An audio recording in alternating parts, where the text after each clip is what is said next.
नमस्कार, स्वागत है आपका वन इंडिया हिंदी में। मैं हूं आपके साथ कावेंद्र चौहान। केंद्र सरकार एक नई योजना लेकर आई है जिसका नाम है अग्निपथ योजना।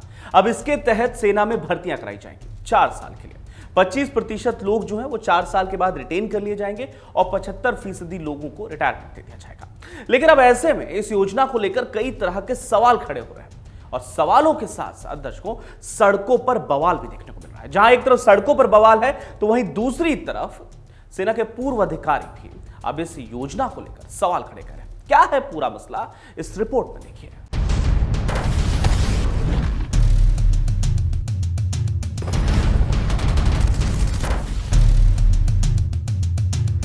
मंगलवार को ही केंद्र सरकार की ओर से बेरोजगार नौजवानों के लिए राष्ट्र सेवा के सुनहरे मौके का ऐलान किया गया और इसके अगले ही दिन से देश के अलग अलग राज्यों में बेरोजगार नौजवान सड़कों पर आ गए। विरोध का धुआं बिहार से लेकर राजस्थान की सड़कों पर दिखा। ये प्रदर्शन वो युवा कर रहे हैं जो बीच में लटक गए हैं। दरअसल परीक्षा दे चुके हैं लेकिन नौकरी नहीं मिल पाई और अब 4 साल की ये योजना आ गई। अब इन बेरोजगार युवाओं का कहना है कि 4 साल की ट्रेनिंग के बाद आखिर आगे क्या करेंगे, भविष्य क्या होगा। 4 साल वेल ट्रेंड होने के बाद बाहर आकर क्या ही कर पाएंगे। हालांकि केंद्र सरकार ने योजना के लागू करते वक्त भी कहा था और गृह मंत्री अमित शाह समेत कई राज्यों के मुख्यमंत्रियों ने भी आश्वासन दिया है कि अग्निवीरों को सेवा के बाद अन्य नौकरियों में प्राथमिकता दी जाएगी।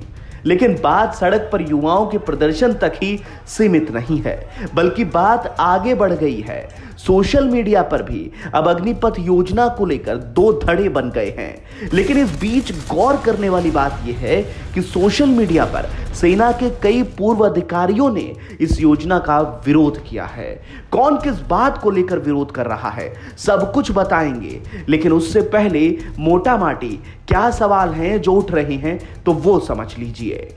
अग्निपथ योजना पर उठते सवालों की बात करें तो पहला सवाल है कि 4 साल की ट्रेनिंग के बाद युवा क्या करेंगे। समाज के सैन्यीकरण का खतरा नहीं बढ़ जाएगा। इस योजना की वजह से भारतीय सेना में नौसिखियों की तादाद बढ़ेगी। सशस्त्र बलों की सदियों पुरानी रेजिमेंटल संरचना के बाधित होने का खतरा होगा। बिना किसी ट्रायल के लागू करना खतरा हो सकता है। जितने हजार भर्ती होंगे उसके 75% तो हर 4 साल बाद बेरोजगार होंगे। तो आशंकाओं के पहाड़ के बीच युवा एक और समस्या से जूझ रहे हैं, वो है उम्र का दायरा। 21 साल के बाद युवा भर्ती रेस से आउट हो जाएंगे। फिर भी अगर बात सिर्फ भर्तियों की ही करें तो उसमें भी बेरोजगार युवाओं के लिए सब कुछ नहीं है, क्योंकि भारतीय सेना में बीते 2 साल से बहाली नहीं हुई है। ऐसे में बेरोजगारों की तादाद भी बढ़ गई है। लेकिन फिर भी सरकार ने इस साल अग्निवीर योजना के तहत महज 46,000 भर्तियों का ऐलान किया है। वहीं आखिरी बार सेना की भर्ती जो कि 2019-2020 में हुई थी उसमें 80,572 भर्तियां हुई थी।